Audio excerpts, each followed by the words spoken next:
जी की पत्नी हूँ और हमारे जमीन विवाद 2011 से शुरू हुई थी और पहला केस हम लोग का SIR कोर्ट में शुरू हुआ था और SIR कोर्ट में हम लोग को हमारे पति विश्वजीत उरांव के पक्ष में हुआ और हमारे पक्ष में जब फैसला होती है तो हॉस्टल के लोग माननीय विधायक चमरा लिंडा जी से मध्यस्थता करवाते हैं। उनकी ओर से मध्यस्थता होती है, मेरी ओर से नहीं।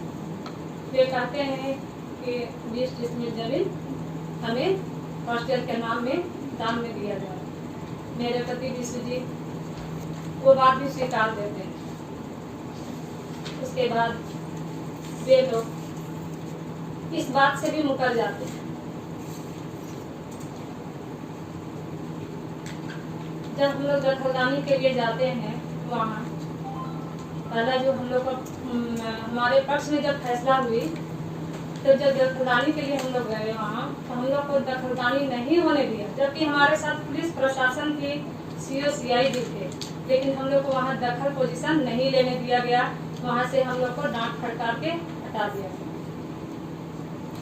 तो उसके बाद फिर आगे कोर्ट में केस चलती है, कमिश्नर कोर्ट में।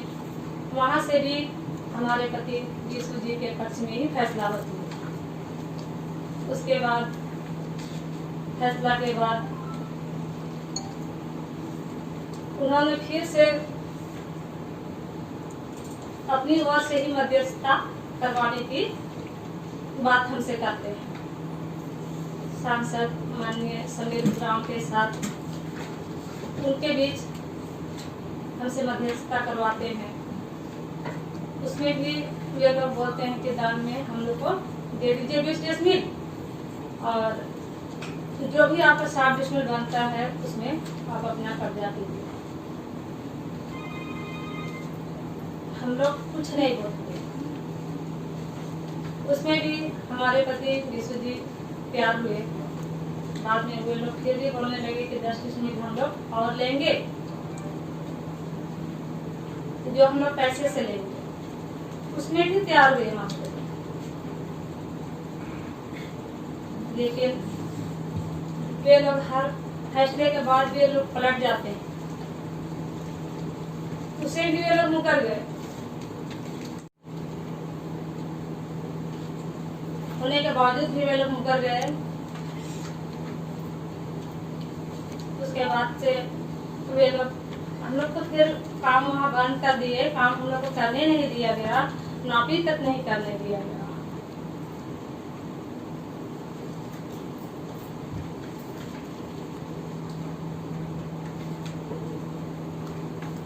किसी छात्र हॉस्टल या छात्रावास या गैर आदिवासी इस तरह का कोई मामला नहीं है। आदिवासी बनाम आदिवासी भूमि का मामला है। यह एक रैयत है। ये महिला एक रैयत है, विश्वजीत उरांव की पत्नी है। यह रैयत है। इनका कहना है कि जो भूमि इनकी है, रैयती भूमि है, उस भूमि पर अभी कब्जा हॉस्टल वाले के कुछ हिस्से का है। लगभग 20 डिसमिल भूमि में कंस्ट्रक्शन किया जा चुका है और उन लोगों ने अवैध निर्माण जारी कर रखा था।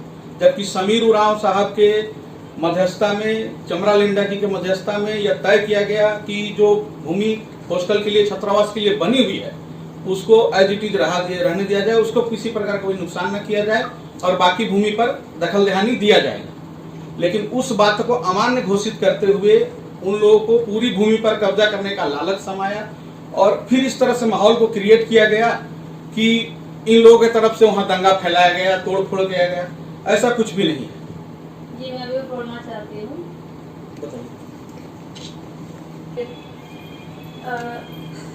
ये लोग स्टे लगवा दिया हाईकोर्ट ने स्टे लगवा दिया। तो कुछ सामान तो हम लोग गिरवाए थे, जहाँ से मध्यस्थता जो हुई थी हम लोग के बीच में,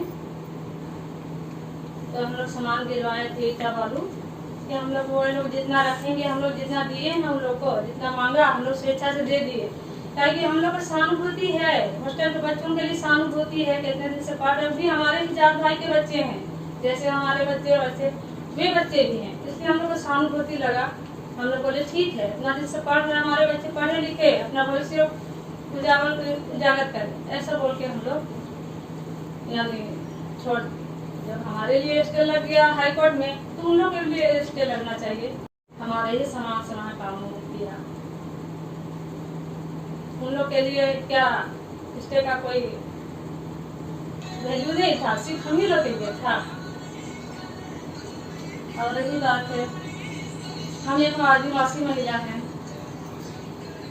और रांची के मूल निवासी हैं, और ये लोग हमारे पति विष्णु जी को कहते हैं कि बाहरी है, और ऐसा करके ये लोग भ्रमण प्रचार कर रहे हैं। ये अमानवीय है।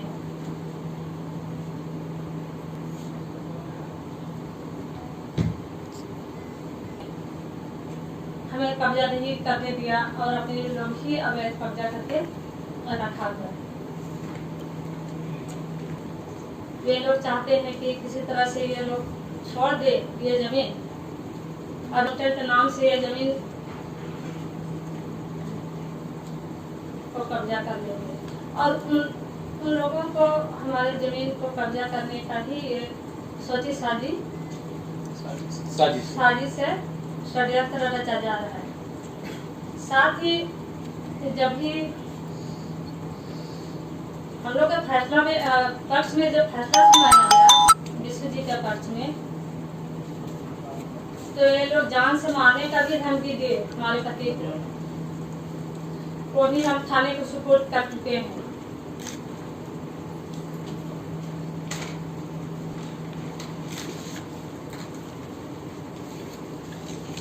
मैं चाहती हूँ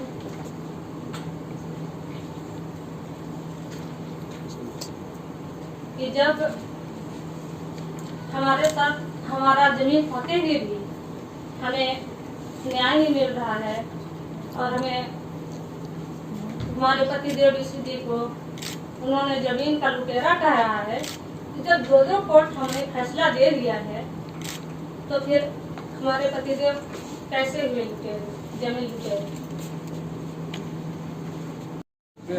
ये हम लोगों को नहीं पता, इस चीज से हम लोग बिल्कुल अनजान हैं। जब घटना सारा हो गया तो किसी के जरिए हमें मोबाइल से पता चला कि वहाँ ऐसा ऐसा घटना लगा है। जानकारी नहीं है, ये जानकारी हमें बिल्कुल ही नहीं है कि किसके द्वारा। देखिए अच्छा, अब इसके पीछे तो अच्छा मेरा कहना है इसके बाद कोई संपर्क में नहीं है सर। तो आप ये मानते हैं कि या तो हत्या हो गई है या हत्या होने की संभावना है, ऐसा मानते हैं? जी अभी तक उससे कोई संपर्क नहीं है, क्योंकि हम लोग पूरे को खोज रहे हैं कि हम लोग खुद चाह रहे हैं कि सामने आए और पता लगा रहे हैं, अभी पता नहीं है। और ये लोग पहले भी जानलेवा हमला करने का धमकी दिया है, इसलिए कहीं ना कहीं हम लोग को सब जाता है सर। यही है सर कि सब जब मामला साफ है, हमारे कागजात भी अभी प्रमाणित है, तो फिर हमारे साथ इस तरह का राजनीति नहीं किया जाए इस जमीन के मामले में। आप अगर सुलह समझौता होता है तो आप लोग क्या मतलब इस किस्म का जो बात हो रहा था? अच्छा, हॉस्टल के बच्चों के लिए हमारे पूरे परिवार के मन में सहानुभूति है, और हम नहीं चाहेंगे इस प्रकार का हॉस्टल के बच्चों के साथ भी अन्याय हो, क्योंकि वो भी हमारे बच्चे हैं, पढ़ने लिखने के लिए आए हैं। हम कभी सपने में भी ऐसा नहीं सोच सकते उन लोगों के बारे में। अगर ऐसा ही सोचना होता तो फिर हम लोग अपने इच्छा से जब ये लोग हम लोग से मध्यस्थता किए तो हम लोग 20 डिसमिल देने के लिए तैयार नहीं होते। मेरा अपना जमीन था, क्यों देते? लेकिन हम लोगों ने कभी ऐसा नहीं सोचा, लेकिन हमारे साथ हो रहा है ये राजनीति, तो इसके लिए तो पुलिस से आप क्या चाहते हैं? मतलब पुलिस ने उसमें कोई कार्रवाई? अपने पुलिस प्रशासन अपना कार्य कर रही है सर।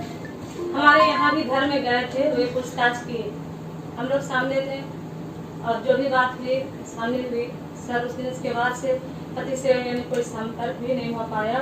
हम घर में नहीं थे, गोतनी थी, हम काम में निकले हुए थे। बताई सारा बात कि हम लोग का जमीन का मैटर है और हम लोग का पेपर भी पूरा कंप्लीट है।